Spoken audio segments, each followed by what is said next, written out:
recording this computer. Yes. Okay. Hi everyone. For those watching late, welcome. We just are getting started here. So, okay. So let us go ahead and get going here. So first thing, I need a marker, which is one in my pocket. That's good. That's so convenient. And I need an eraser. Not this. This doesn't. Oh, this is a chalkboard eraser. There's not even a Okay. chalkboard next. Somebody help my man out in the back, bro. Oh, well, there's one right there. Thank you. And there's a broken eraser. Oh. It's a chalkboard eraser. Okay, we got an eraser. We're good to go. Optimize the area. Okay, so I hope you got fun with these. The answer to this one, for those who'd like it, is or. Oh wait, this is one of these two, and then the answer to this one would be.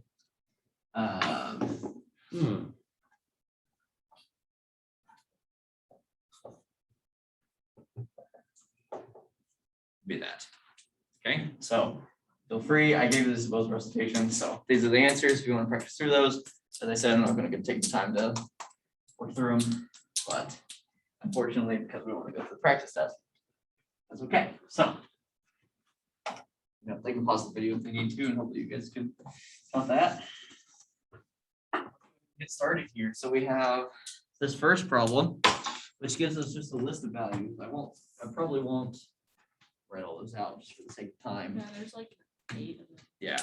So we're given a list of values, and we're wanting to estimate the total distance that the ball has traveled during the first during this 8-second interval. Okay. So first, we want to start out by finding R of 4 in this case, right? So what does R of 4 refer to?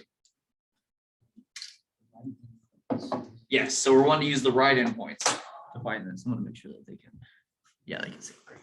Okay. Yeah. So this refers to the right endpoints. Okay. So, but first I got to figure out what right endpoints, like what's the size of everything? What's the size of my boxes, right? So what does this 4 mean? What is 4 in this case? The number of boxes. Right. So the first thing I can do is I can figure out the width of each of my boxes. Okay. What is the width of each box going to be? B minus A over N. Good. Awesome. So what is B? Yeah, so B is the last value, right? Minus the first value, which is what? 0 over N, which is 4. So we get 2. Great. Okay. So the width of each box is 2, right? So now I want the right endpoints, right? So the right endpoints means that I want, right? I'm not going to include A, but I'm going to go every 2 from that, right? So if we start at 0, right? I don't include this one, but I'm going to go 2 to the right, which would be what? 2. 2 more would be 4. 2 more would be 6. 2 more would be 8. Okay? I just said that TV. So 2, 4, 6, and 8 are our right endpoints we're going to be using. Okay? So how am I going to figure out this area? The sum. What is it? The sum. Yeah, so we're going to be doing the sum of the area of each box, right? So this is a box, this is a box, this is a box, and this is a box. Okay, so the width of each of these boxes is 2. So what I can do is I can just take that 2 and put it on the outside because it's multiplying by each of the heights. And now I just need to figure out how do I get the height of each box.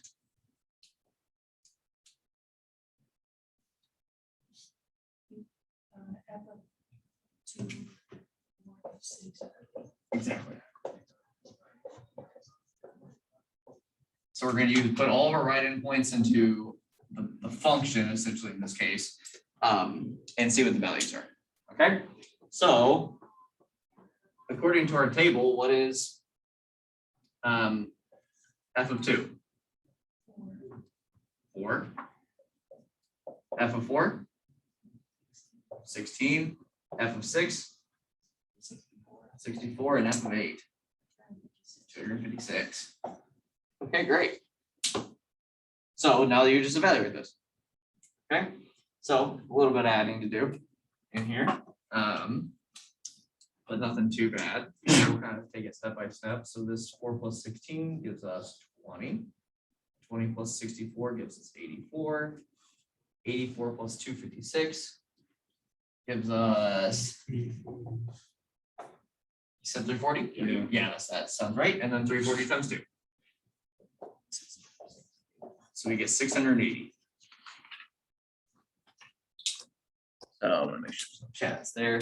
680 is the upper estimate. Okay. The next one asks for well, actually, I guess we're not for sure if this is the upper estimate yet. We'll kind of judge from our left endpoints, right? How do I find what am I going to use for L for? So we're going to use 0, 2, 4, and 6 and not use 8. Okay, so this is exactly almost the same thing, except instead of 8, we're going to put 0. So you have f of 0 plus f of 2 plus f of 4 plus f of 6. Okay, so we already have f of 2, which is 4, 16, 64. What's f of 0? 1. Great. 1 plus 4 is 5. 5 plus 16 is 21. 21 plus 64 is 85. And then we just want 85 times 2. So 170. Okay. So yeah, so this is clearly our upper estimate here, and this is a pretty low estimate in that case. This is using the right endpoints. What is it? That's a huge difference. Yeah, it's pretty big. It's just purely because of how high this goes. Yeah. So your box, there's a lot of compensating area for it, right? This is essentially the picture of that we're looking at for this graph is something like this. And so you have everything down here, which is like, I don't know, maybe semi-close. But then as soon as you start working your way up, there's gonna be a whole lot of area that's missed. Yeah. Meanwhile, the left endpoints would be a little bit lower. Okay, awesome. Now the last part is the midpoints, right? So that means that we go in between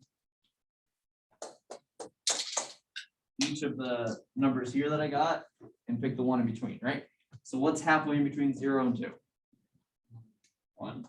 2 and 4? 3, and then 5, and then 7. Just the odd numbers. Okay, so we got someone else entering the room. There we go. So m of 4 is simply going to be, right? We do the same thing. So 2 times, but instead of 2, 4, 6, 8 or 0, 2, 4, 6, I use 1, 3, 5, and 7 because those are the midpoints.